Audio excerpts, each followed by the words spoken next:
World Soccer Talk podcast, the only podcast that focuses on watching soccer on TV, online, and apps. In episode 125, we discuss our thoughts about the final day of coverage of the Bundesliga season, who's leaving beIN Sports for new job opportunities, which club has a new behind-the-scenes documentary that's heading to Amazon Prime, which TV network LaLiga and the Bundesliga needs to move to next year, plus letters from you, the listeners, in our mailbag section. My name is Christopher Harris, and I'm joined by my co-host, Kartik Krishnaiyer. Now, Kartik, we're entering a new phase of the soccer season. Most of the European leagues are over. Some of the European Cup competitions, the finals, are being prepared for this weekend. Copa del Rey, the DFL Pokal Cup, and of course the Champions League final before you know it, as well as the Europa League final. So in this new phase, it's going to be kind of a transition, I think, for the viewers too and the listeners in terms of watching different types of soccer and so maybe different types of soccer that they're not accustomed to watching as much. Of course, you got the Women's World Cup coming up, you got Copa America, you got the Gold Cup, you got the African Cup of Nations, as well as the FIFA U20 tournament in the World Cup. So plenty of things to choose from. But as one example, Kartik, I looked at the schedule just a few minutes ago before we went on air for Major League Soccer. I thought, okay, this is going to be a perfect time now for Major League Soccer to ramp up its coverage. For those viewers that are tuning in weekends, religiously watching soccer, here's an opportunity for them to go ahead and watch a bunch of games. So this weekend, ESPN and ESPN2 have 0 games from Major League Soccer. They do have, the next game that they will show is, I think, June 1st. Now, and then on the Fox side, on the English language side, FS1 has 1 game on Sunday night, and then they have no game the following weekend. So it's almost as if, Major League Soccer kind of slows down. And as far as the scheduling, to me, it doesn't make any sense at all. Here's a perfect opportunity to go ahead. That transition period is have a double header, have some different games going on. Now, on the Spanish language side, they have, I think, 2 games on Friday nights, 1 on Saturday. So the Spanish language side gets it. The English language side doesn't. And any idea why this is the way it is, Kartik, in terms of the scheduling? I have no idea. There must be something going on in American sports that I'm unaware of. I guess NBA, maybe. NHL's on NBC, so it couldn't be that. I'm not sure, honestly. Yeah, there's definitely the NBA playoffs, but I still would think that wouldn't be a major factor in this. I would think that, I don't know, that's always puzzled me. Sometimes, you would think the logic for Major League Soccer, the logic is there to go ahead and make smart decisions, but sometimes in terms of scheduling, it seems really strange, just really off, and it's really a missed opportunity. Now, speaking of missed opportunities from this past week, there were some teams in the EFL, the League 1, League 2, Championship, missed opportunities to progress to the playoff final for a chance to get promoted to the next tier. Out of all of the games you saw, Kartik, in terms of these playoff matches, any that stood out for you? Yeah, I think the second leg of Charlton-Doncaster, which was at the Valley, was really, really good. I got the sense that we saw Charlton very confident. They finished the year really, really well. The regular season, Kenny Jackett had made a decision to rotate his squad on the final match day, therefore opening the door for Charlton to take third. Pompey falls to fourth. They lose to Sunderland. They get eliminated by Sunderland. A lot of second-guessing of Kenny Jackett, who's done a brilliant job this season, as he normally does. Most places he's the manager. Because of that. So Charlton then takes care of business first leg against Doncaster. You're thinking, okay, this is straightforward. You wanted to draw Doncaster rather than draw Sunderland. And then the second leg, all heck broke loose. So I thought that was very good. And then the other match that was, to me, quite good. And so Doncaster won the second leg, just for those who don't know, went all the way to penalties. And had away goals applied, as they once did in the playoffs, Doncaster would have advanced because they had 3 away goals. The first leg had been 2-1 for Charlton. The other one was obviously the 2 legs of West Brom, Aston Villa, but both were marred by sending offs for West Brom players, and how Robson County were being suspended. So West Brom not at full strength. Now they're in a position where they will have to break up that team because they kept a Prem-heavy team, a high-wage team for the championship together this season. Yeah, and those playoff finals will be, all of them are going to be on ESPN+. So you've got games on Saturday, Sunday, Monday. Monday's the big one, of course, Aston Villa against Derby County. And you've got the other matches too. So if you're interested in playoff finals at Wembley, which usually are just back and forth, end-to-end action, open-ended matches, really fantastic atmospheres, definitely check those out on ESPN+ this weekend. The Bundesliga. So actually, let me step back a second. So this past weekend, it was another crazy youth soccer weekend for me. Went up to the Orlando area for a tournament. This weekend coming up too, I've got another tournament for another one of my kids up at Disney. So it's going to be another weekend of just running around from game to game, and basically playing chauffeur, taking my kids to these games and stuff. But so I missed the FA Cup final. And I was talking to some of the parents. I was kind of watching the score on the sidelines, and talking to some of the parents, and it was like, I think 2-0, 3-0, 4-0, and I'm like, to me, this wasn't even worth watching.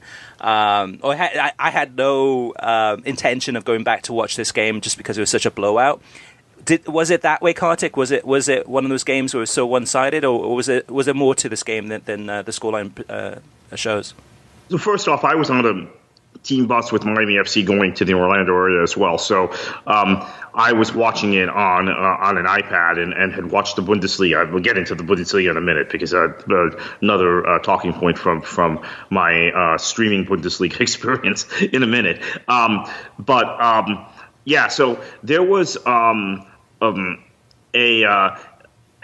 guess I would say like a 10 or 15 minute period, maybe from minute 15 to minute 30, or maybe 10 to minute 25, where it seemed like Watford was very much in the match. Their fans were alive. I mean, this was a Wembley day for them. Obviously, Watford is one of the closest, probably the closest top-flight club to Wembley, and one of the closest clubs, period, to Wembley. So they were in full voice. It was a short trip for them. It's like a trip down the street, literally, for one of us in the U.S. That was entertaining. Then City got the first goal, and it was just lights out, and it was not worth watching after that. Although there was some very good interplay. I thought one of the more significant things that happened. I should also say, right after halftime, Watford came out and played. Looked pretty good. Looked like they were attacking. They were leaving gaps at the back for counterattacks, but they were in the match, at least from a playing standpoint, down 2-0, and Guardiola makes a change, brings De Bruyne on, and that kind of shuts the door again. Broadcast note on this again: Stuart Robson is paired with Martin Tyler, and Tyler now has leaned on Robson on VAR a lot because, as he said during the broadcast, you cover leagues in Europe that have now had VAR for a year or more. In the case of the Bundesliga, but Robson has done a fair amount of Bundesliga matches. I bring it up every time, Chris, but I think it's such a miss that the Premier League, for whatever reason, Premier League Productions, who we'll have some news about shortly, have cut Stuart Robson out of their broadcast plans, because there is and I know this is controversial, he's very, very polarizing, as we know, and as even talking with some of the people at ESPN, they've told us that when he's on ESPN FC, it's polarizing.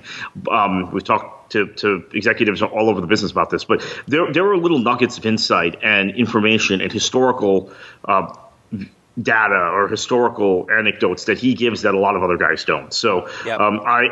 That's why I was able, the rest of the bus trip, again, we're going to Orlando. I'm with a team, which includes a couple of, Paul Dalglish is our manager, Teddy Dalglish's son, who's played in the Premier League and who's played in the lower divisions of English football. Lloyd Sam's on the bus with me. He's played in the Premier League. He's played in lower divisions of English football. So there's some genuine curiosity on the bus about this match. Robson kept it interesting for me, if I'm going to be quite honest. I wonder, though, with Stuart Robson, whether he's really happy with doing what he's doing, because maybe he thinks, in terms of not doing the Premier League, that he has a specialty, which he does, in terms of the English language analysis of Serie A and the Bundesliga, especially both those two leagues. and he adds something to broadcast when he does FA Cup final or other big games, World Cups or whatever it may be, where perhaps he's definitely more knowledgeable about those leagues, those players, and it's kind of a specialization really for Stuart Robson. Now, for the Premier League and the reasons that he's not doing the Premier League games, maybe it's by choice. Maybe he's been offered them and he's not interested. We know that he is a polarizing figure. We don't know the details of why he isn't doing Premier League matches, but maybe it's a conscious decision. Maybe it's a choice that he's made. Yeah, it's possible. He actually, believe it or not, does a fair amount of Major League Soccer. And when he's come over to the States to do ESPN FC, displays a knowledge of Major League Soccer that I think even blows away his American counterparts or Americanized counterparts on the set. So He's following football from all over. And as I said, he must call. I know he does call a few MLS games a year for the audience in the UK and the international audience. But he has a knowledge of the league beyond just calling a few matches. So basically, while I was away in Orlando at the soccer games, I came back from the game to the hotel for I think about an hour, and I was able to tune in on Saturday morning to watch some of the Bayern Munich against Frankfurt game on Big Fox, and I was watching this through Fubo in my hotel, and I was impressed. From what I saw, the little that I saw, Keith Costa's going to enjoy, of course, on the commentary. Excellent work by both of them, who I believe both of them are at the top of their game. Really good stuff. And when Fox wants to up their game on the Bundesliga studio coverage, they do well. I mean, from what I saw in terms of the studio set, everyone seemed to be knowledgeable, excited. It was a good look. Now, whether or not, and I guess we talked about this endlessly, but the challenge has always been is that consistency. You might have a great studio presence one week, the next there's no studio presence at all, and all the games are on FS2. But from what I saw, it was good stuff. What was your take on it, Kartik? Yeah, so again, I'm on a bus, and I tried to stream the game, and I was more focused on Mönchengladbach and Dortmund, obviously. Dortmund got the result, so then Bayern, Eintracht became important, and obviously Bayern put them to the sword. But what I had happen, and I'm not sure if anyone from Fox is listening or can give technical assistance on this, I wasn't able to stream the match on my device because it said I needed to be on Wi-Fi. There was no Wi-Fi on the bus. Now we have a Wi-Fi hotspot that we set up, the media team with Miami FC. Once I got on that, I was able to stream the matches. So I don't know if it was the amount of bandwidth available on my phone in the areas I was at, which was leaving Miami, going through Fort Lauderdale, going through Palm Beach. By the time we got north of Palm Beach, Bundesliga was done. So it was basically in a metropolitan area, or if it was. That's the way it is. You have to be on Wi-Fi to stream Fox Sports Go. In any event, I was able to do it and watch it. I thought their coverage was outstanding. Unfortunately, from my standpoint, I want to see someone else win the league other than Bayern. But what we've seen this week that's really interesting is Borussia Dortmund finishing second lightly. I mean, they've gone out and made two massive signings right away in Julian Brandt, who I think, I'm going to get a lot of flack for this, but it's not a shot at Christian Pulisic, who ended the season very well and played very well on Saturday again. But I think it's an upgrade over Pulisic. It's going to be a little more consistent, is a little more versatile. And then also Thorgan Hazard, who I think is kind of a similar player to Pulisic. Maybe not quite as good, but still pretty good. Eden Hazard's brother. So those are two players that look to be coming into Borussia Dortmund that are going to make this title race next year. With Ribery and Robben leaving, which that was a big story, right? Storyline of that Bundesliga coverage on Fox. Right. Make the league potentially more competitive next year. We'll see who Bayern signs. Hudson-Odoi was in their plans. Obviously, that's done now with his ACL tear. So we'll see what they do. Yeah, the timing was ideal for the Bundesliga because they go into this next season in their last year of the contract with Fox Sports, most of which is globally, and it's an opportunity for viewers and I think for broadcasters too.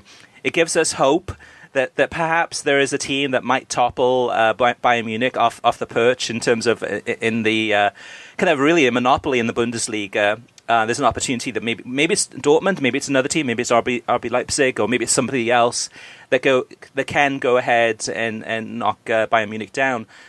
So timing-wise, in terms of the television coverage and negotiations for contracts, for television and streaming, it makes the Bundesliga slightly more appealing. Now, whether or not Bayern Munich will win it next season, it's very likely. But it does give us a little bit of hope that in previous seasons we haven't had to come down to the very final day, which was exciting stuff. And I thought, again, Keith Costigan and Ian Joy did a great job in the commentary, kind of really building up the excitement. And at the end of the game, it just seemed to be a very one-sided game at the end. But at times, it looked like Frankfurt could cause an upset there. Although Frankfurt completely ran out of gas this season, right? I mean, yeah. If you look at Europa League, they lost like the last 5 games. Yeah. So one more game I saw from this past weekend was U.S. women's national team against New Zealand. Ian Dock and Julie Foudy. It's always a joy to listen to the commentary because it just seems to be more of a conversation, just the two of them just talking back and forth. Both of them are experts in the game. Both of them are very knowledgeable. Both of them are very listenable. The only thing, the opponents, New Zealand, I didn't think it was that strong, but good to see the U.S. women's national team doing well there, and then going into the send-off series going into the Women's World Cup around the corner, but I enjoyed that one. Anything else you'd like to add, Kartik, before we move on? Yeah, I've tried watching a little bit of the Dutch Eredivisie playoffs, and they've been fairly entertaining when I've watched them. They're on ESPN Plus. It unfortunately ended up being busier this week than most weeks during the day, so haven't really watched them very closely. But I've been impressed by the technical skill and the organization of the teams we've seen in those playoffs, which.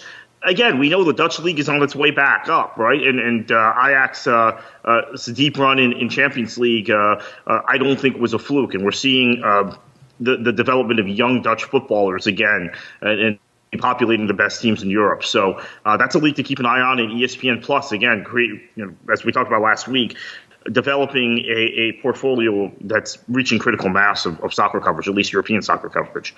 What I like about the Dutch league, the Eredivisie, is are the stadiums and the atmosphere. So, everything from De Kuip, the Feyenoord stadium, to others which are pretty small and intimate, almost looks like a second division or third division English ground. And, of course, the passion, the fans, the songs. To me, it's an enjoyable league. For me, personally, it's difficult to watch as much Dutch football as I would like just because there's so many other leagues to watch too. But from time to time, it's definitely a nice pleasure there to watch that one. So let's move on to TV streaming news and a story that we had an exclusive on this week, and it's a big one. Yeah, Kev Egan and Terry Lee are both leaving beIN Sports. Kev Egan, I understand, as you've reported, will be obviously continuing as Atlanta United's announcer and be working for Atlanta United. It is interesting timing. It is the end of the European season, the end of La Liga, which ended this past week, and a sign that things not all is well at beIN Sports. And I would watch this space because I know, Chris, you and I have heard rumblings that there might be more departures. And unfortunately, beIN, the combination of the carriage dispute with Comcast and with AT&T and just the escalating cost of rights and retaining rights to certain leagues. We saw this with Serie A and with the English champion or the Football League leaving the network in the last 2 summers. There's just things don't seem good over there. Yeah, the hope is that beIN Sports will bounce back. The hope is that they will find a way to renew the rights with DirecTV, who positions themselves as the leader of soccer coverage, which they used to be many years ago. These days, not so much because in addition to beIN Sports, there's some other channels that they're missing on the soccer side of things. So this DirecTV is very much a different DirecTV. This really is AT&T. And as a result of that, beIN Sports is not on DirecTV or AT&T Uverse. et cetera, et cetera. And also then you got the Comcast. So it's unfortunate. I mean, hopefully things will turn around. But yeah, with Kevin Egan and Terry Lee, two of their best presenters of sports, whether it's soccer or world sports. And from what I understand, which the article is on worldsoccertalk.com, on the homepage, it goes into more detail. But there's definitely some issues behind the scenes at beIN Sports, which I think prompted these two to leave. And as you said, Kartik, there's a possibility of more leaving in the near future too. So the second story we had this week in terms of the TV streaming news, and this is another exclusive to worldsoccertalk.com, is that Univision hasn't officially announced their Gold Cup TV schedule yet, but at worldsoccertalk.com we have the schedule. And interestingly, for this Gold Cup, so Univision, of course, lost the rights to the World Cup, so they wouldn't have coverage to the Women's World Cup this summer. They don't have the rights to Copa America. So what we have is Univision announcing 16 games on over-the-air Univision, on their free-to-air over-the-air channel, 16 games of the Gold Cup. And then all of the others will either be on Unimas or Univision Deportes network. So it's a big statement of intent here from Univision in terms of the Gold Cup coverage. If you compare that to Fox Sports, obviously Fox Sports has a lot going on with the Women's World Cup at the same time. And Fox's coverage, a lot of the games are on FS2. I think some are on FS1. I think some even on Fox Soccer Plus. So Univision coming out with a strong statement in terms of the schedule. And we have the Gold Cup schedule on the website, as well as we have a combined one. So we've combined the Gold Cup, Copa America, and the Women's World Cup all into one schedule, so you can see when the games are on each day. At the height of the tournaments, because all three of them overlap in different ways. At the height of the tournament, there are as many as 6 to 7 games a day. So basically, from kind of mid-morning Eastern time all the way up through till midnight, one after another. And of course, in these tournaments, all three of them have the finals on the same day, which is crazy. But we've got them there at worldsoccertalk.com. Now, Kartik, some news about the Premier League. Yeah, the Premier League has come to a new agreement with IMG that will see the two organizations continue to work together to operate Premier League productions for the next 3 seasons, which spans the new television contract, by the way. And every time they do this, Chris, they have some new graphics. So I'm looking forward to that at the beginning of next year. Every time they go in one of these 3-year cycles with Premier League productions. PLP produces and distributes all of the Premier League's international programming, including all 380 Premier League matches in a season. In addition, there are 7 magazine shows each week, as well as the Premier League content service, which is run by some of the league's broadcast partners as a full 24/7 channel. And you get a lot of that content, by the way, on NBC Sports Gold. I'm not trying to plug NBC Sports Gold, but that's one advantage of buying that service that a lot of people don't talk about, is that you get a number of those programs. Not all of them, though, but a number of them.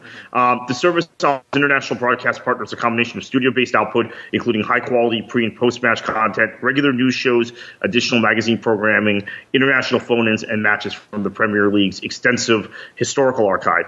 New agreement will also see 76 matches per season in 4K UHD, which is really cool.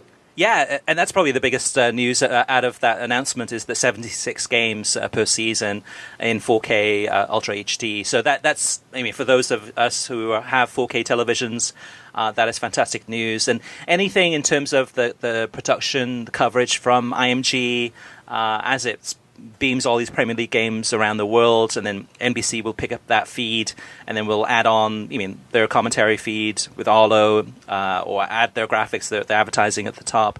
It's always quality, very high level quality, one of the best in the world, probably on a rival with the Bundesliga in terms of their coverage. So that's good news that relationship continues. Now, the next news item is something we've talked about a bunch of times on this podcast, and it's been a while since we've discussed it because it hasn't been announced officially yet. But back March 20th, which seems so long ago, we broke a story on worldsoccertalk.com that mentioned about how ESPN Plus had acquired the English language and Portuguese language rights to Copa America. So here we are recording this podcast, May 22nd, a couple of months after we posted the story, and yet ESPN has still yet to officially announce that they're going to have these games. So according to my sources, we're 100% convinced and sure that this will happen. And I believe it's just a matter of timing in terms of when ESPN, timing-wise, is ready to announce this. Probably a lot of this will be CONMEBOL, where CONMEBOL wants to sync up kind of some announcements and have a strategy of when both CONMEBOL and ESPN can announce this at the same time. So it looks like ESPN is sitting on the news, waiting for it to officially happen. But because you, the listener, and you, the reader for WorldSoccerTalk.com, you've got a heads up to know that ESPN Plus is going to have this in addition to all the other rights that they already have. Going back to the Premier League, Kartik, some more big news for them. Yeah, so they have a valuation that's up 8%, £9.2 billion on overseas income. A rise of over a third in the international broadcast fees for the Premier League drove an 8% increase in the property's total rights value for this next broadcast package from 2019 to 2022 to $11.7 billion compared with the previous cycle. It should be noted that the broadcast fees, the rights fees, have become stagnant in the domestic market, but in the international market, they continue to grow pretty rapidly. So that's part of the reason you see more emphasis from the Premier League on the international market. They've always been a very international league, right? Perhaps the most international league of them all. But the growth now is almost entirely outside the United Kingdom. And the last piece of news is that Borussia Dortmund has announced a 4-part documentary series that will be launched in over 200 countries on August the 9th, exclusively on Amazon Prime Video. The film, as yet untitled, will feature behind-the-scenes footage from the 2018-2019 season, all the way to the very end, where they almost won the Bundesliga title. So something to keep an eye out for if you're a Amazon Prime subscriber. Moving on to TV ratings, we don't have a bunch this week just because there weren't as many games on television. But the two that stood out were Bayern Munich against Frankfurt, the big game on Big Fox on Saturday to decide the Bundesliga title.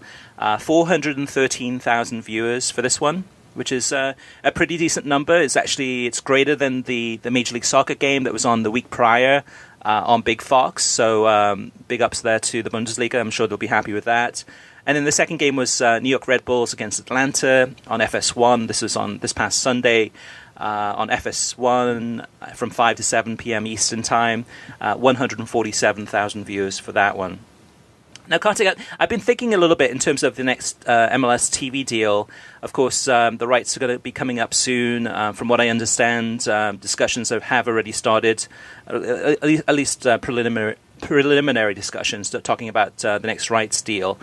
And I think in previous podcasts, I was pretty much down on Major League Soccer in terms of the opportunity for them to increase the rights fees for this. But the more I think about it, the more I analyze this, I think it in many ways, because of the 2026 World Cup and because of the potential for the U.S. men's national team, as well as the potential success of continued success of the U.S. women's national team, especially this summer, that as long as the rights deals for U.S. soccer, both the men's and women's, are coupled and combined with Major League Soccer, the actual value of these ratings should go up, because you're going to have hopefully the U.S. men's national team hopefully qualifying for the 2022 World Cup, and then hopefully from then on it's going to be a snowball effect where they're going to keep on building the excitement and hoping that U.S. men's national team will ride that wave. At the same time, if the U.S. women's national team, if they do win this World Cup this summer and continue to build their audience and generate more revenue for U.S. Soccer Federation, that both the U.S. women's national team and the U.S. men's national team could ride this wave into the 2026 World Cup. And the MLS can really just kind of ride along behind them, taking a lot of the value, increased value expectations for this deal. Now, if those deals are cut apart and done separately and say, the sports broadcasters or Major League Soccer says, okay, we're going to go ahead and sell the MLS TV rights as a separate package to the U.S. women's team and U.S. men's team, which I think is extremely unlikely. In many ways, Major League Soccer and U.S. Soccer, through their partnership with some, are joined at the hip. But if those deals were separate, it would be a completely different story. And there'd be a lot of questions asked about kind of the value of Major League Soccer in terms of the amount of money that they're paying and the return in the actual TV ratings. And really, for the most part, disappointing returns, especially on the English language side. What's your take on this, Kartik? Do you agree? We haven't had a chance to talk about this. Do you see any pitfalls here? What are your thoughts? Well, I agree with you. I think the rights will go up this cycle. I have a fundamental moral objection to the rights being coupled together, and I think it's something I've articulated. Those of you who follow me on Twitter or follow my writing realize where I stood on this issue for many years, which is that I believe that the no bid contract that's Soccer United Marketing, which is a marketing arm of Major League Soccer, gets from U.S. Soccer to sell the rights to the U.S. Soccer Federations, to their inventory of rights, men's and women's national team, and other inventory, now including the U.S. Open Cup, apparently, it constitutes a subsidy from U.S. Soccer to Major League Soccer, a subsidy that they're not giving to other professional leagues, that they're not giving to adult amateur leagues, that they're not giving to people in the youth soccer space and other stakeholders. So I have a fundamental moral objection to it. I think it's done in a way that it's not done in the rest of the world, where you couple those rights together and you don't include USL, you don't include NPSL or UPSL or any other league. NISA is now a sanctioned league that intends to begin play this season, this year. You don't include any of those rights in the bundle. So I think that's a fundamental problem. But yeah, I see the rights going up because the 2026 World Cup is going to be used as a trigger and as a propaganda piece by U.S. Soccer and Soccer United Marketing to say this sport's going to explode in a way it never has before. And look at the growth that came after the 94 World Cup. Look at the growth that came after the 99 Women's World Cup, which was held in the United States. Now, we were at a much lower base when the 94 and 99 events took place than we are now. So I've questioned the logic behind saying this. However, and there are far more soccer fans now who have been exposed to soccer around the globe, whereas let's take right after the Women's World Cup in 1999, we were in our infancy in actually seeing the effect of the internet. The internet wasn't around in 94, and in 99 we were in infancy and seeing the effect of the internet even as a tool to just kind of read match reports from England or Germany or Australia or wherever. Yeah, right, AOL, et cetera. And I used to read SoccerNet in those days, which is now ESPN FC. Yeah, me too. Which gave us very kind of basic. It was a partnership between the Daily Mail and CBS Sportsline, I think, at the time. Gave us some very basic information. Now we're so much further along, Chris. I don't think it has quite the impact broadcasters and people in the game are hoping it will have. I don't think it will have that. However, that'll be discovered in 2026. This round of negotiations, this contract expires in 2022. I expect that fee to go up pretty substantially because of the promise of 2026. Imagine the discussions at, say ESPN, Major League Soccer comes to visit them, or it's probably the other way around. ESPN goes to visit Major League Soccer, and they have a conversation about the next rights deal. And this is all hypothetical, of course. So imagine if Major League Soccer says, okay, guys, ESPN, are you interested in showing some of these U.S. men's national team games in the run-up to the World Cup? So after the Qatar, you got 2023, 2024, 2025, going into that World Cup where the excitement levels, the hype, really is going to be a lot of hype, going into that 2026 World Cup is going to be through the roof. Even where we are today, that's going to go up considerably, definitely. Everyone's going to be talking about it. What's this World Cup thing? It's coming at us. And Major League Soccer says, okay, so if you want these games, these U.S. men's national team send-off series and friendlies and all these games, these big games coming up, you have to sign the deal with Major League Soccer. So the only way to get that access to those U.S. men's national team games is you also need to acquire the rights to these Major League Soccer games. It's all one package. Here's all the great things that we're going to be offering you as far as all the bells and whistles, and this is how great it's going to be. So in many ways, if you're ESPN or you're Fox or you're Univision, I see all three of those partners continuing the relationship that they have with US Soccer and with Major League Soccer, because that whole package is combined into one. And of course, I'm sure there'll be some sweeteners in terms of the local TV rights and other things to add more value, just to make sure that these broadcasters are as pleased as happy as can be, and also to elevate that number, that rights fee number. And when it happens, it's going to be major headlines. I can see it now. Major League Soccer announces major TV deal that increases the rights deal from the last round, the current one that we have, to the new one by, 10%, 15%, 20%, whatever it may be, when we all know it's based on US Soccer. It's based on the hope, the dreams that this US Soccer team, especially playing at home in the 2026 World Cup, can go all the way, or go pretty far in this tournament. That's my take on it. So don't be surprised if this Major League Soccer TV deal, is a big one, but not because of Major League Soccer. Now, Kartik, let's move on to just... this might be a short topic, or this might be a really kind of lengthy one. We don't know yet, because we haven't had a discussion. We'll have it live here on air, which is, which broadcaster should La Liga and the Bundesliga move to in the 2020-2021 season onwards? So both La Liga and the Bundesliga are going into their last year of their rights with their current broadcasters. So the Bundesliga for the 2019-2020 season with Fox, that's the last one under the current deal. La Liga going into the last deal of the same time frame with beIN Sports. So it gives both leagues the same opportunity, but also presents them the same dilemma. Finding a broadcast partner that has a wide distribution on both the English and Spanish language side of television, as well as access to over-the-air television for those big games on Big Fox or big NBC, whatever it may be, as well as a solid over-the-top streaming offering. So having those lesser games, those Girona against Getafe games, rather than having them on television, having those available through streaming, or having access to all the games through streaming. So looking at the different partners, the hard thing, Kartik, and I've been thinking about this all week, is that it's very difficult to find one partner that has all of the options presented to you. So if you look at NBC as a potential, so NBC has, strong on the English language side with NBCSN, has access to USA and MSNBC and CNBC if needed, has over-the-air NBC, which is available nationwide, of course, has a strong Spanish language partner with Telemundo and also Universo, and then has a streaming platform with NBC Sports Gold as well as the NBCSports.com app, etc.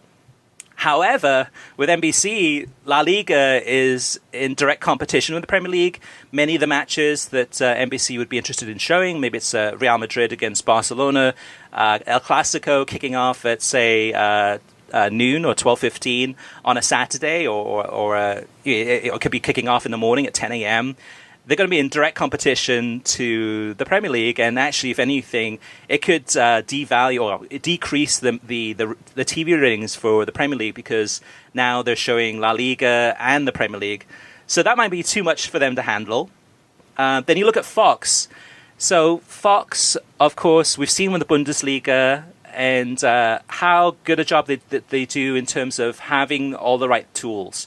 So having the big Fox, over the air, FS1, FS2, having Fox Soccer Match Pass, having Fox Sports Go, Fox Deportes on the Spanish side is pretty strong in terms of being available in a lot of homes. However, the commitment level in terms of when they have NASCAR and other types of things, other sports going on, and where soccer gets lost in that hierarchy and kind of get knocked down, and we've seen the Bundesliga, a lot of those games ending up on FS2, that's a challenge too. So both NBC and Fox, I believe, to me, are not the best options. You look at ESPN. So ESPN has ESPN1, ESPN2. You could even go over the air, which I would say that that's a strong possibility where in the future, if they have a strong partner, they could take some of those games and put them on ABC, which is owned by Disney, and that's an over-the-air access opportunity there. On the streaming side, of course, ESPN Plus is fantastic. But the downfall, kind of the challenge really that they have is that ESPN Deportes isn't available in a lot of homes and doesn't have a strong footprint in the United States. So there's kind of a downfall there for them, or a challenge really. It's tough, Kartik. But then you got Univision. So Univision has the over-the-air access, has Univision Deportes Network, Unimas, Galavision for a lot of the other games, has a strong streaming platform, but then doesn't have an English language partner. So you look down the list and you look at DAZN. DAZN's got a really great streaming platform, but they don't have a relationship or a partnership with the TV side of things. So what for you, Kartik? What for you would be the best option, do you believe, that La Liga and the Bundesliga should take for that 2020-21 season? What should they be looking for in a partner, and do you have any recommendations? NBC is very difficult because of their commitment to the Premier League, and the fact that it really kind of dovetails with what they're doing in other sports space and programming schedule-wise, and also just complementing their other properties. So that might be difficult. In terms of Fox for La Liga, this is an interesting proposition. I think what you would end up seeing happen is better online access, better digital access to La Liga, less matches on television. La Liga matches, many of them tend to be later in the day in the United States. They'll conflict with American sporting events, but Fox, with Fox Sports Go and whatever other digital platforms they have, maybe they can even develop a specific La Liga package. I think they'd love to have El Clasico, and I think that would be if you go with Fox, that's going to be on network television in the U.S., right? That's going to go from being in 15 million homes with beIN to being in 100 million homes with Fox. 115, yeah. Yeah, with Fox over the air. And then you complement that maybe with a Univision deal on the Spanish side. Maybe Fox won't take it unless they get a Deportes deal on the Spanish side. So that I think is an element of it. But I think La Liga, as much as we can quibble about the commentary style, et cetera, of Fox, that would probably be the most logical place if Fox is still interested in European club football. There is also always the possibility of Turner and BR Live. I think the BR Live platform is limited. I do think Turner would probably make a commitment. Maybe it would end up being on True TV rather than on TNT or TBS, but would make a commitment to showing a match a week. Or two matches a week on television, which might be more than Fox does. But because again, it's the timings. Fox shows as many Bundesliga matches as they do on FS2 and FS1 because the Bundesliga runs the traditional kickoff time for Bundesliga matches in Germany is 3:30 local time. The traditional kickoff time for matches in Spain is later local time. So accounting for the time difference with the U.S. and time zones in the U.S., that complicates things with American sporting events, live American sporting events. I think Turner is an option. And as far as DAZN is concerned, DAZN would have to make a sub-license deal with some television network. Perhaps that's Fox. Perhaps that's ESPN. Perhaps that's Turner. But DAZN is competing with all of those entities as it is for digital, particularly with ESPN, and we know the relationships there, right? So, but maybe Fox and Turner, the relationship's a little better. But I think that's unlikely. But it feels like DAZN's going to have to do something like this, grab a La Liga or grab a Bundesliga to make a splash in the U.S. market. Now, as far as the Bundesliga is concerned, I don't know. The numbers the last few weeks have had me thinking if Fox were willing to commit more to the league in this country. We're seeing. Look, I don't know if people who are Bundesliga advocates know really how bad the ratings are every week, because you don't list them necessarily always on the World Soccer Talk site, or we don't read them on this podcast because they're so low. Mm-hmm. And they're under 30,000 or they're under 40,000. We've seen an uptick. And I think having a title race was a big part of it. There was a great race for fourth also, which Leverkusen won. I'm not sure that played as big a role, but I think the title race between Dortmund and Bayern kept people interested. And we saw these last 2 weeks, despite the early morning kickoff. And I have to say, with NBC and the Premier League, we've never really seen consistent over-the-air broadcasts at that time of the day. They're generally 12:30 Eastern time on Saturdays, and when we've had them on Sundays, they've been the 11:30 a.m. or 11 o'clock a.m. kickoff. So I thought those numbers were pretty good, actually, for both those Bayern matches on Big Fox, and also considering the number of affiliates in big markets, including the Fort Lauderdale, Miami market down here, which I live in, that preempted the match for infomercials. Right. So maybe, because it's part of an international broadcast deal, they keep going with Fox. And I can't believe I'm saying this, Chris, because we've been talking about them getting off the whole time. La Liga will get off beIN. That's absolutely certain. Yeah, that's but on this Bundesliga thing, I don't know. I'm hedging now. Let's see what Fox does with it early next season. Obviously, the renegotiation must be going on now. Maybe their renewed emphasis on the league, it's a coincidence we had a title race. Maybe it's because they're trying to prove to the broadcasters trying to prove to the league that they deserve another bite at the apple with this. Mm-hmm. And there are not a whole lot of places the Bundesliga can go, honestly. Yeah. They're not going to go to NBC. Their match windows conflict directly with the Premier League. I don't think the league is attractive enough for Turner. They could go to ESPN, but they just fall in the inventory of ESPN leagues then, and they'll be reduced to largely an online property.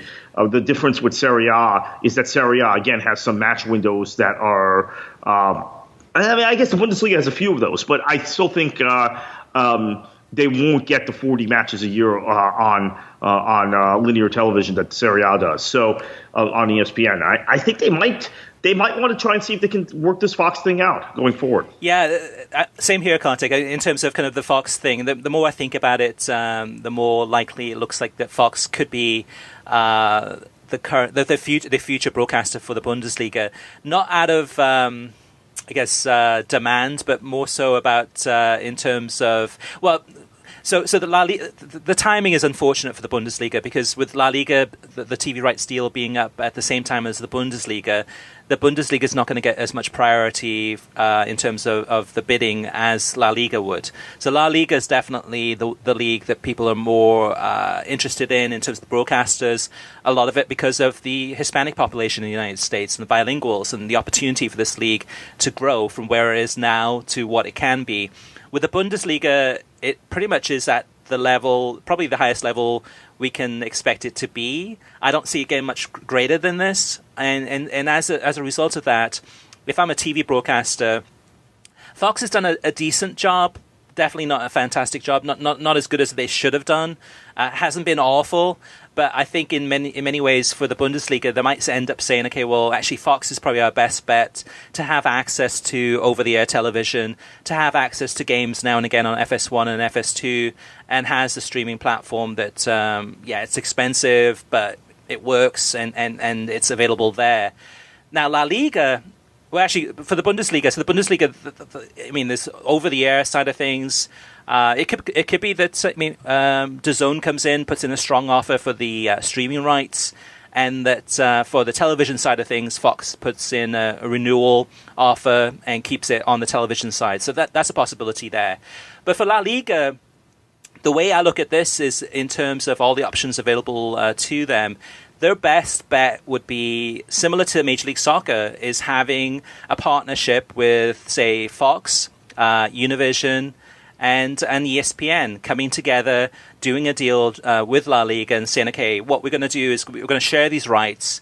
We're going to figure out between ourselves, like, who's going to get which games. So that provides La Liga with access to over-the-air for Univision and for Fox from time to time, and potentially through ESPN if they decide to go to ABC. On the streaming side of things, it gives them opportunities to have their games available through ESPN Plus and Fox Soccer Match Pass, Fox Sports Go, Univision Deportes app too. And that would put an opportunity for those broadcasters to work together to figure out, okay, how do we take turns with this? Who gets El Clasico in the first one? Who gets the second one? Let's rotate those through. It also gives access to the Spanish language side, strong impact there across the United States. That, to me, would be an ideal situation where La Liga says, okay, this is the best of the best. Now, whether or not those broadcasters are going to be interested in doing a deal like that, if they're not, maybe a partnership between ESPN and Univision, where Univision says, okay, we want, because of the success we've had with the UEFA Champions League in Spanish, we want to have La Liga. So on the Spanish side of things, that's a strong, and also with Univision losing the rights to the World Cup, that's a strong offering there. Now, they don't have the English language partner on that side of things, so maybe ESPN comes and says, okay, let's do a deal together. ESPN will focus on the English language side and have games on, of course, on television, and the smaller games, lesser teams on the streaming platform.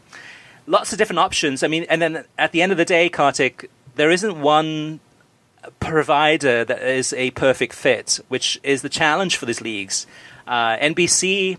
with the Premier League, they've been lucky. They've been very fortunate that NBC checks off all the boxes of all the things they're looking for, that a Premier League would be looking for. And all these other leagues, there's no one provider that has all those check boxes. So that's why we need kind of that partnership. And whether those companies can come together, we'll have to wait and see. All right, let's move on to listener mailbag. So first up is Dark Volta. He says, hard to disagree with you guys on the knockout format. I enjoy, this is talking about Major League Soccer, I enjoy the title races of the different leagues, but they are by no means as engaging as the knockout rounds of the Champions League or the World Cup. For Major League Soccer specifically, playoffs should really have far fewer slots, not 60%. So yeah, so definitely in terms of the teams qualifying for the playoffs, it should not be 60% of the teams. Happily Eggs says, I am desperate to see soccer succeed and build in the US. Strange, really, because I'm a Brit living in Britain. I want to see it to succeed because I think successful US soccer would be a platform for football worldwide. It would become a driving force for the evolution of the game. Soccer, football, to give its correct name, is already a universally played sport. If football in the US became one of the more subscribed to sports in the country, it would add so much more dynamism to the sport worldwide. Inevitably, you would see a FIFA Champions League instead of a UEFA Champions League, which they're already talking about. This would be good for football in all areas of the world. Hopefully this might lead to the sharing of wealth around to some of the poorer countries. Growing Major League Soccer and soccer in general in the US should be about turning your game into my game. You would think that Major League Soccer would be organizing in local areas throughout the country, setting up events and games to attract more new viewers and fans. On a different subject, making games more significant. It may not be necessary to have promotion relegation. It's only necessary to have some sort of penalization period for finishing bottom. Maybe a 3-point deduction from the start of the next season. I'm sure there are brighter sparks than me that can develop penalization systems to simulate relegation. So, Happily Eggs, thanks for the comments there, all the way from the UK. Some good points there, Kartik, about Major League Soccer and what it can do. Yeah, some very, very good points. And I think Happily Eggs, hopefully what he or she has written, would be music to the ears of MLS executives. But unfortunately, their number of community initiatives, things that they've done on the grassroots level has contracted. When you and I had the disagreement a few weeks ago about the Premier League Fan Fest, I argued MLS used to do a lot of that stuff in the time period where the league was not really on solid footing financially. And they were looking for any edge to engage. potential soccer fans, existing soccer fans, people who love global football, etc. Since about 2014, it actually kind of coincides with New York City FC coming into the league for whatever reason. Maybe it's a coincidence, and Orlando City coming into the league. Their tact has changed as far as those things are concerned, and they're very much operating themselves in a vacuum. This is even true of the way they operate their website. Their website at one point, Chris, as you remember, tried to be a destination for global football content. Yep. And even discussions of the Premier League and the Bundesliga and the leagues that were more popular in the United States. So you'd see LaLiga, Bundesliga, Premier League content, Serie A, those four leagues basically, content on the MLS site. Now it's again a propaganda. It's a corporate league website. Again, that kind of changed around 2014, 2015. So, what's Happily Eggs is written, I subscribe to, but I think it's probably going to find no reception from the execs right now. It's interesting because of the Major League Soccer.com, which the domain name is horrible. But when the decision was made many years ago to kind of really split the content and say, okay, that's rather than focusing on the world's game and trying to attract people that are interested in everything soccer-wise, let's focus it on 100% on Major League Soccer. And in some ways, what it has done in many ways is that it's for those soccer fans who are maybe not hardcore Major League Soccer fans, it's compartmentalized the two different areas. So you've got the MLS crowd that goes to the MLSsoccer.com and goes to the MLS Reddit and stays in those areas where they can discuss their game and what they think of the league. And then everyone else has gone elsewhere. So in many ways, I think Major League Soccer has lost that audience. And although they probably would not admit it, in hindsight, that decision to go ahead and kind of really not focus on the rest of soccer, only focusing on Major League Soccer, has probably lost some of their audience, where somebody might be going to Major League Soccer for news about US soccer, of course, but also about some news, what's happening in the Bundesliga, what's happening to, different stories. I guess from a marketing point of view, it definitely has had an impact. Ted S. says on Twitter, he says, any chance can La Liga pull out of their US rights contract with beIN Sports early? Now, this is something I wouldn't be surprised if the discussions have been had where La Liga looked at their contract with beIN Sports and said, okay, based on this contract, is there any way that we can pull out of this? Or is there any way that we can go ahead and take some of these games and do a separate deal, kind of do a deal with some other broadcaster and figure out a way to work together to really kind of pull some of these games from beIN and have them shown elsewhere. Whether or not that happened, I don't know, but I wouldn't be surprised if it did happen. At least those discussions were had. But for beIN Sports, I mean, really at this time, I mean, La Liga is really the hook.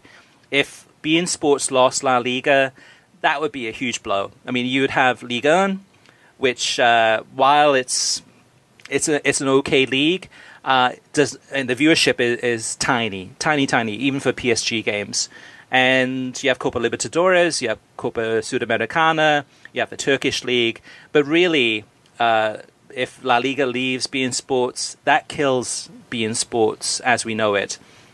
So to answer Ted's question, I don't think so, because beIN Sports is going to hold on to that contract for as long as they can, and to keep alive, to find a way to do a deal with DirecTV and Comcast and try find a way to grow and survive.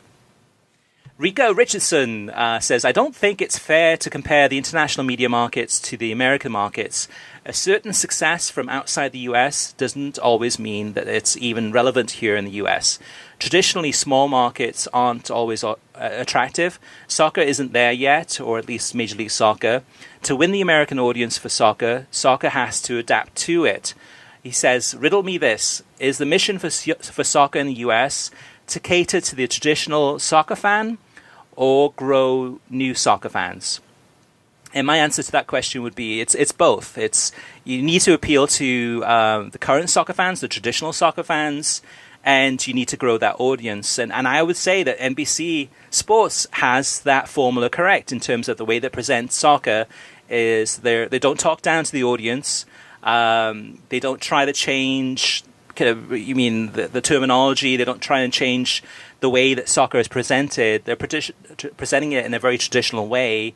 And at the same time, and they've shown this in terms of the ratings and the increase in number of people interested in the Premier League, they have grown that fan base.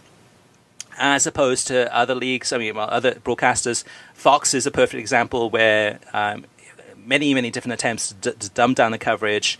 And U.S. women's national team winning the Women's World Cup, they'll stand by those numbers and say, okay, look, it's working for us. That was based on the U.S. women's national team, the team itself, not on the coverage, and the team doing so well. That's why those ratings were so high. It was not because of the coverage. So some good points there from Rico. Brian Hoblin says, I just got to listening to last week's pod. I loved it. I loved what you guys said about the ridiculousness of MLS playoffs. The true champion will always be the Supporters' Shield winner in my eyes. And Brian, I agree with you, but if you ask most Major League Soccer fans to go back, say, for the last 5 years and to tell us who was the Supporters' Shield winner, I think most of them would be hard-pressed to remember who it was. Even our Miami Fusion, back in the day, back in the early 2000s, won the Supporters' Shield. But look at them now. I think an issue with that is that there's an unbalanced schedule. So yeah. I tend to look at the Supporters' Shield winner. I agree with Brian, but I do put that caveat on it. It's not quite as clean as it is in some other leagues because the schedule is unbalanced. Now, until for a few years, the schedule was perfectly balanced when there were 18 teams in the league before Orlando or New York City FC came into the league. So I think for 3 successive seasons, from 2012 to 2014, the schedule was balanced. And if you look at those 3 seasons, the Supporters' Shield winner was the legitimate winner of the league, in my opinion. All right. Last but not least, and Kartik, I'm going to give this one to you to answer this one. It's from Raymond Orozco, and he says, I was talking to a MLS fan just recently. He told me that he believes Major League Soccer isn't that far off from the top European competition. He told me that a top MLS team would be competing in the Dutch League for a title, and look at Ajax. They were seconds away from being in the Champions League final. Does the media really play that big of a role in that type of delusional ideology? Yes, the media has played a big role in that. I think they're not quite as bad as they used to be with that.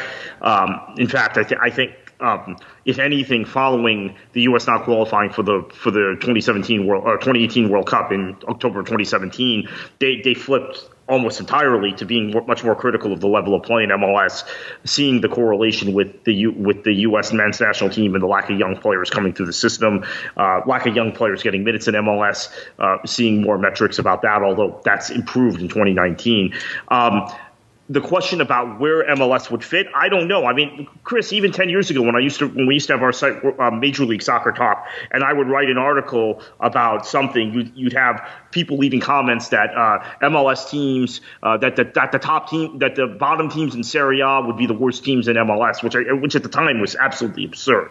And you'd see things like Frosinone and Parma, they would be horrible in MLS because it's more competitive, blah, blah, blah. All nonsense. Now, in terms of comparing MLS to leagues in Europe, it's very difficult because it's apples to oranges. In MLS's defense, or in the defense of MLS's players, clubs in Europe don't have to travel 2,500 miles in economy class, and that's the fault of the league and the league and the players' union for negotiating a deal where they have limited charter flights.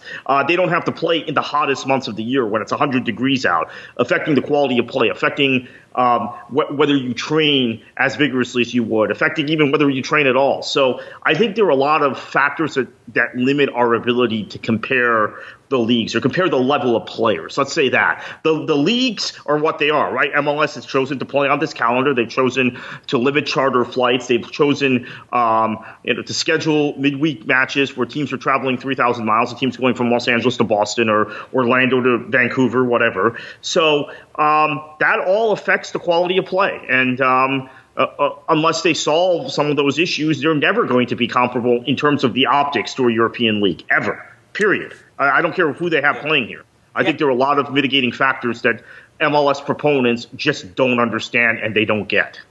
Yeah, to me, it's a silly conversation to even have in the first place. I mean, we had Alexi Lalas a few years ago, maybe 5 years ago, talking about how he thought that Major League Soccer teams would finish about mid-table in the Premier League. Those types of conversations. To me, it's silly, but just because rather than focusing on other leagues, it's more important to me to focus on the league in front of you. In fairness to Lawless, the team he picked at the time, the Houston Dynamo, had a pretty good team. So I still think it was a reach, but he then, when he was on the Stephen Cohen and Nick Geber show, and once they pressed him, he mentioned the team he was thinking of that could finish mid-table in the Premier League. It was like, oh, so he's not saying San Jose would finish mid-table, right? He's saying Houston, who at the time were a dominant team in the league. So, but yeah, continue. Yeah, it's just one of those things that that debate can go on and on for hours. We could have this debate where where does Major League Soccer teams rank? Well, You just have to look in the region. You look at the CONCACAF Champions League, and we see where they're ranked. I mean, yes, there's other factors in terms of the schedule, the calendar, and the games. Early in the MLS season or before the MLS season begins. Those types of mitigating factors. But to me, it's just a silly conversation to have anyway, just because it's almost like when people have that conversation, it's either to make MLS look bad or to make MLS look good. And right, just a way to justify, like this person that said to Raymond in terms of the Ajax and the Dutch league, and MLS is right there at that level. Well, that person is trying to boost up the level, the perception of the level of MLS. Well, that particular thing, there is no way there is an MLS team anywhere close to Ajax. Right. Okay. Right. That particular. So we get the example of Scotland a lot, and this is where nuance is important. And the people who make the argument on one side want to just say MLS is the worst thing. It's like the conference in England, which is absurd, and the people who are on the other side want to say it's like the Premier League, which is also absurd. So we have to have a lot of nuance with this. MLS is spending, the level of player, taking out all the factors I talked about of travel and charter, non-charter flights, et cetera, and playing in the hottest months.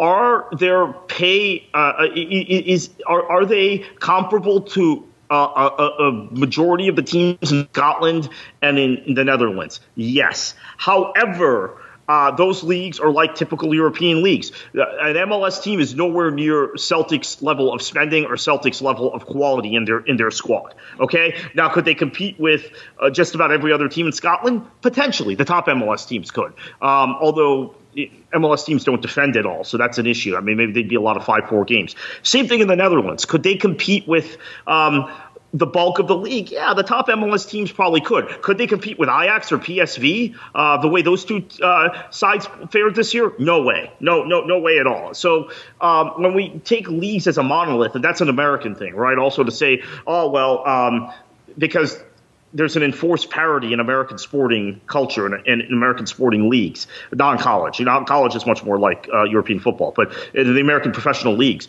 So we make these universal declarations. Yeah, I think that all things being equal, if they weren't apples to oranges, but they were apples to apples, formats were similar. Yeah, most MLS teams or most top MLS teams could compete in Scotland and Netherlands with the bulk of the league. Could they compete with Ajax? No way. Could they compete with Celtic? No way. Yeah, and also you look at the calendar too in terms of that marathon of a season, how long it is, and there's so many factors. Which is why I usually don't get into those conversations or discussions, because it's a no-win situation. You could talk on for hours, and there's so many different variables involved. It is really, like you said, Kartik, it is an apples to oranges comparison, and it's a comparison that usually I step away from, because it just. Unless there's a world league, which could happen in the future, where there's a world league where you take some of the top teams from the different leagues from around the world and have an international tournament, not a cup tournament in the summer, but an actual, almost like a Champions League, a World Champions League. Kind of going back to what Happily Egg said before too, kind of a FIFA Champions League, then you could say, okay, all right, now stepping up and over a course of a few years, here's how the teams from the different countries really what their level is at. I mean, are they a level of an Ajax? No. Are they a level of some other team from Scotland? Yes, but so on and so forth. But interesting conversation, interesting comment there that Raymond got, and for listeners too, if you hear some wild and crazy thoughts or have any questions for us, you want to learn more about streaming or what's the best platforms to watch soccer on, you let us know. We'd love to read those out on air. You can always reach us via email through web at worldsoccertalk.com, as well as facebook.com/worldsoccertalk, and on Twitter at worldsoccertalk. Plus, of course, you can post your comments on worldsoccertalk.com.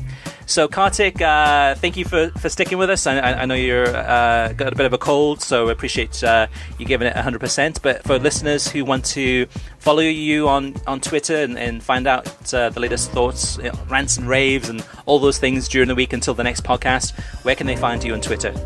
You can find me at KKFLA737. All right, you can find me at World Soccer Talk. Thank you for listening. You can get a new episode of the World Soccer Talk podcast every Thursday. Every episode is released on SoundCloud, Spotify, YouTube, Stitcher, iTunes, TuneIn, Audio Boom, and worldsoccertalk.com. If you like the show, share it with your friends on social media and give us a review on iTunes. And Kartik, heading into another weekend of soccer, we've got the last weekend of Serie A. We've got Copa del Rey final. We've got DFL Pokal. We've got some Major League Soccer games too, as well as games from around the world. Playoffs, of course. Don't forget Monday's championship playoff. What should they do? Enjoy your football.